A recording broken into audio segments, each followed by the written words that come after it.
بسم اللہ الرحمن الرحیم۔ صبا اور میں ہم عمر تھیں۔ اس کی امی سے میری امی کی ایک عرصے سے دوستی تھی۔ دونوں کا میکہ ایک ہی محلے میں تھا اور خالہ نورین یعنی صبا کی امی کی ہم جماعت بھی تھی۔ حسن اتفاق امی کی شادی جس خاندان میں ہوئی، خالہ نورین بھی بیاہ کر بعد میں اس خاندان میں آ گئی۔ یہ رشتہ امی نے اپنی ساس سے کہہ کر کروایا تھا۔ ان کی خواہش تھی کہ ان کی سہیلی قریب آئے۔ صابر انکل میرے ابو کے دور کے رشتہ دار تھے۔ دونوں کے ابو آپس میں غالباً خالہ زاد بھائی تھے۔ بہرحال صابر انکل کا گھر ہمارے گھر سے چند قدم دور تھا، لہٰذا امی کی کوشش کامیاب رہی اور شادی کے بعد بھی دونوں سہیلیوں کو ایک دوسرے کے گھر آنا جانا آسان ہو گیا۔ دوستی اور مضبوط ہو گئی۔ صابر انکل اور نورین خالہ کو اللہ تعالیٰ نے پہلے بیٹے سے اور پھر بیٹی سے نوازا، جس کا نام انہوں نے صبا رکھا۔ انہی دنوں میرے والدین کے یہاں دوسرے بچے کی پیدائش ہوئی، یعنی میں نے جنم لیا۔ یوں صبا مجھ سے صرف 1 ماہ بڑی تھی۔ جیسے ہماری ماؤں کی آپس میں مثالی دوستی تھی، ویسے ہی میری بھی صبا سے دوستی ہو گئی۔ بچپن ساتھ گزرا، وقت گزرتے دیر نہیں لگتی۔ ہم دونوں اسکول جانے لگی اور عمر کی منزلیں طے ہوتی گئیں۔ جن دنوں ہم 7ویں میں تھیں، خالہ نورین کی طبیعت خراب رہنے لگی۔ جب حسب معمول علاج معالجے سے فرق نہ پڑا تو میڈیکل چیک اپ کے لیے ان کو لاہور لے گئے۔ کافی ٹیسٹ وغیرہ کروانے کے بعد پتہ چلا کہ ان کو کینسر ہے۔ بہرحال انکل صابر نے بیوی کا علاج کرانا شروع کیا۔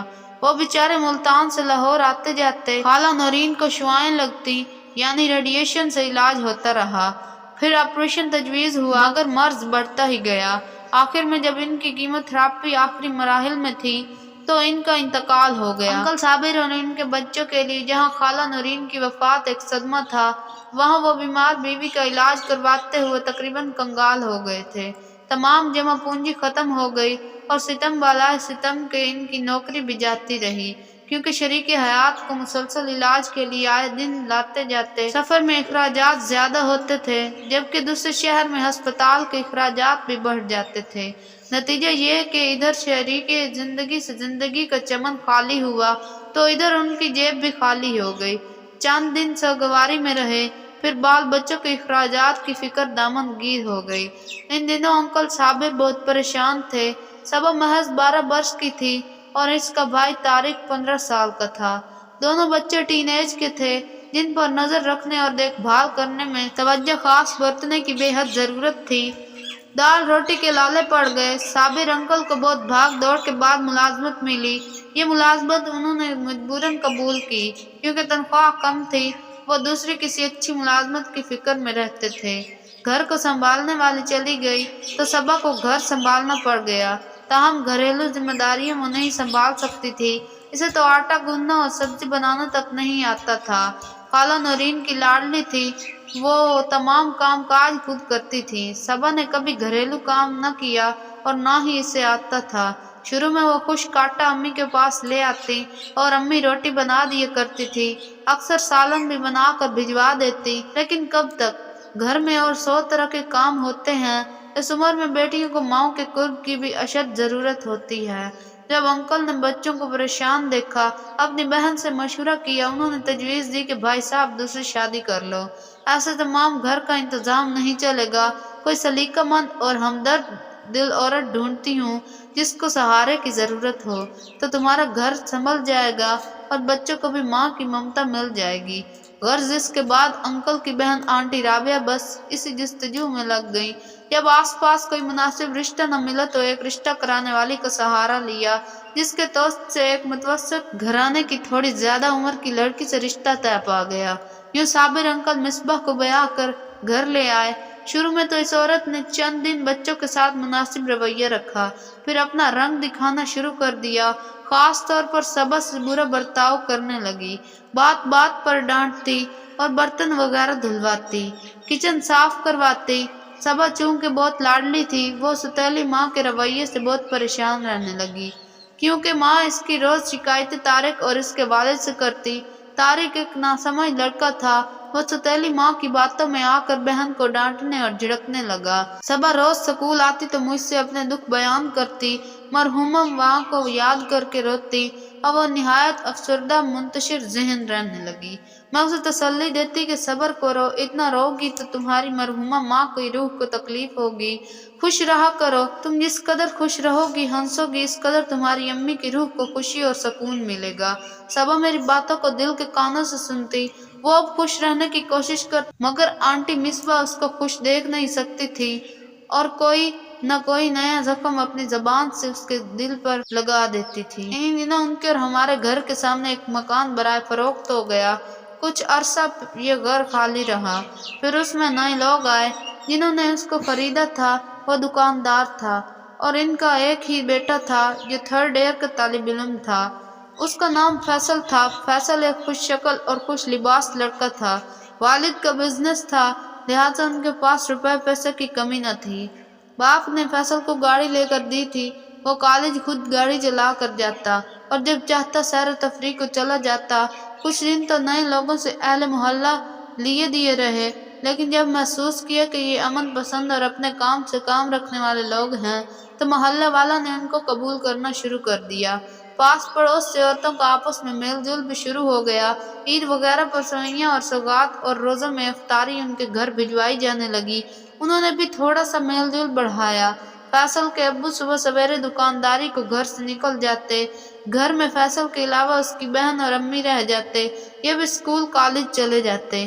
تب ماں اکیلی ہو بیٹھتی۔ ان کے یہاں جو وقتی ملازمہ آتی تھی وہ کبھی کبھار ہمارے گھر بھی آ نکلتی تھی۔ اس کی زبانی فیصل کی امی کے بارے میں پتہ چلا کہ کچھ بیمار رہتی ہیں، زیادہ کہیں آتی جاتی نہیں ہیں، لیکن با اخلاق نیک اور سیدھی سادی خاتون ہیں۔ امی بھی ایک بار مل کر آ گئی اور بتایا کہ نیک نمازی عورت ہے، زیادہ تر اپنے بچوں کے کاموں میں ہی مشغول رہتی ہے، محلے والوں کی ٹو لینے کی اسے فرصت نہیں تھی۔ فیصل کی بہن جویریہ ایک روز ہمارے گھر آئی اور بولی کہ اسے نزدیکی سکول میں داخلہ لینا ہے، پہلے والا سکول کافی دور پڑتا ہے۔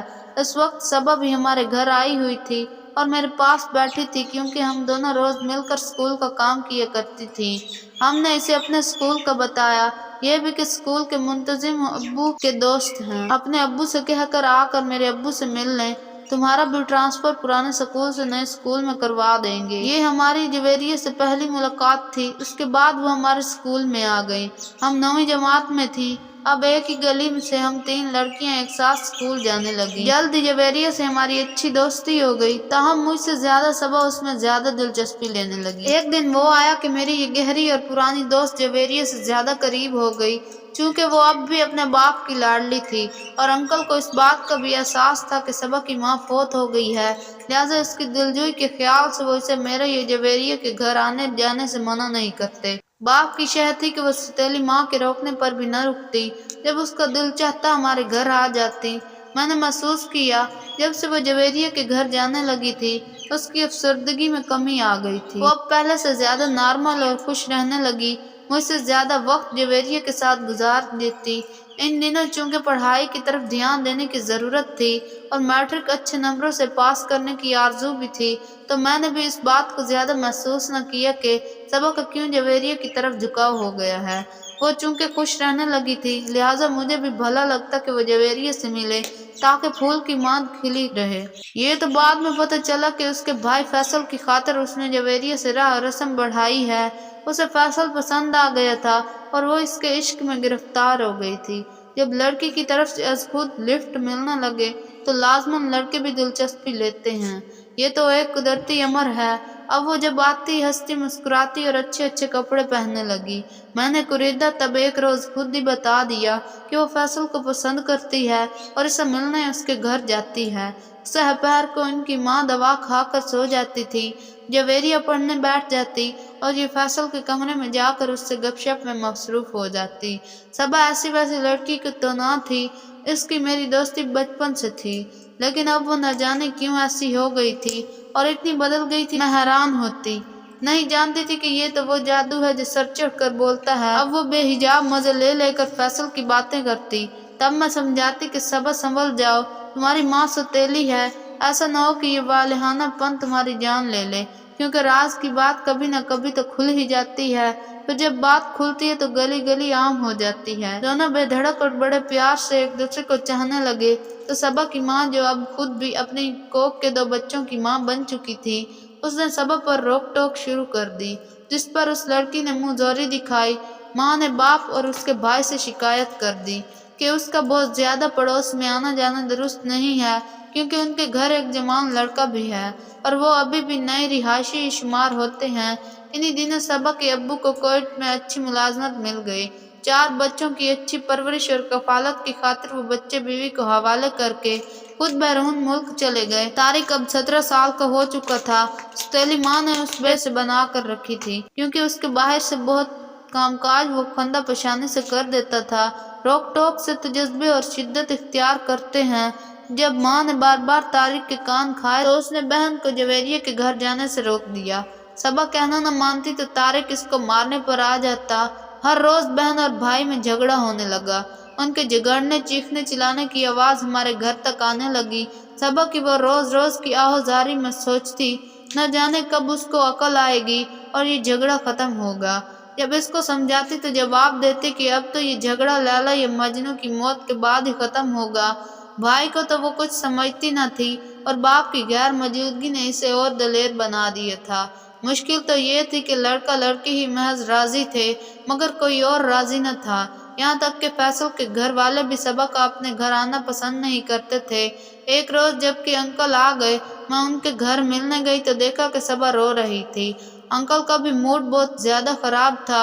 ادھر سنا کہ فیصل کے گھر والے چلے گئے اور مکان برائے فروخت ہو گیا۔ ہم انہی دنوں میٹرک کے سالانہ پرچے دیے تھے۔ اسکول میں چھٹیاں ہو گئی تھی، اس لیے میری جویریے سے ملاقات نہ ہوئی اور صبا بھی کچھ دن سے ہمارے گھر نہیں آ رہی تھی۔ تبھی میں نے سوچا کہ اس کے گھر جا کر پتہ کروں کیا بات ہے۔ میں تو بچپن سے میٹرک تک کا تمام وقت صبا کے ساتھ گزارا تھا، جانتی تھی کہ وہ بری لڑکی نہیں ہے، لیکن وہ اب سرکش ضرور ہو گئی تھی۔ شاید سوتیلی ماں کے برے سلوک کا رد عمل تھا۔ ادھر باپ کا بیرون ملک چلے جانا اور بھائی کا ہر دم مجھ سے جھگڑنا، اس پر ماں کی شکایتیں اور طارق کی مار پیٹ سے اس نے اور پرزے نکال لیے تو گھر والوں نے اس قدر سختی کی کہ فیصل کی چاہت میں دیوانی ہو کر اس نے نئی راہیں تلاش کر لی۔ جب فیصل کی امی نے اس کو اپنے گھر آنے سے منع کیا تو وہ آدھی رات کو طارق گلی میں اسے ملنے کو نکل جاتی۔ یہ سب وہ مجھے بتاتی تو میں اسے بہت سمجھاتی تھی، ہاتھ تک جوڑے کہ صبا خدا کے لیے ہوش کرو، ایسا نہ ہو کہ انکل کو خبر ہو جائے، وہ آ کر تمہاری تعلیم ختم کروا دیں اور جلدی میں کسی ایسے سے بیاہ دیں کہ پھر اپنی ان بے وقوفیوں پر پچھتاتی رہ جاؤ۔ اس کی مگر نوبت نہ آئی۔ فیصل اور اس کے گھر والے مکان فروخت کر کے چلے گئے اور پھر انکل کے آنے کے 2 ہفتے بعد یہ اچانک پتہ چلا کہ صبا فوت ہو گئی ہے۔ یہ حیران کن سا واقعہ تھا، کیونکہ وہ صحت مند تھی، اسے کوئی بیماری نہ تھی، وہ ایسی نہ تھی کہ خودکشی کرتی، اسے زندگی سے پیار ہو گیا تھا، اسے نہ کبھی مرنے کا لفظ لبوں سے نہیں نکالا۔ پھر وہ اچانک کیسے مر گئی، ایک بہت بڑا سوال تھا اور ہم سب کا صدمے سے برا حال تھا۔ صبا کی ماں کے لبوں پر جو داستان تھی وہ بھی کھوکھلی لگتی تھی۔ اس کا کہنا تھا بس 2 دن کے بخار میں چٹپٹ ہو گئی، خدا جانے کیسا بخار آیا کہ اس کو سانس لینے کا موقع بھی نہ دیا۔ محلے والے بھی سناٹے میں آ گئے، وہ منہ سے کچھ نہ کہتے مگر دبی زبان سے آپس میں شکوک کا اظہار کر رہے تھے۔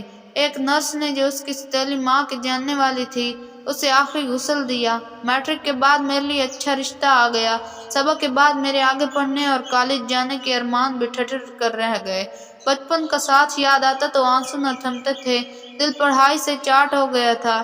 ابو بھی بیمار رہنے لگے تھے، امی نے سمجھا بجھا کر مجھے شادی کے لیے راضی کر لیا۔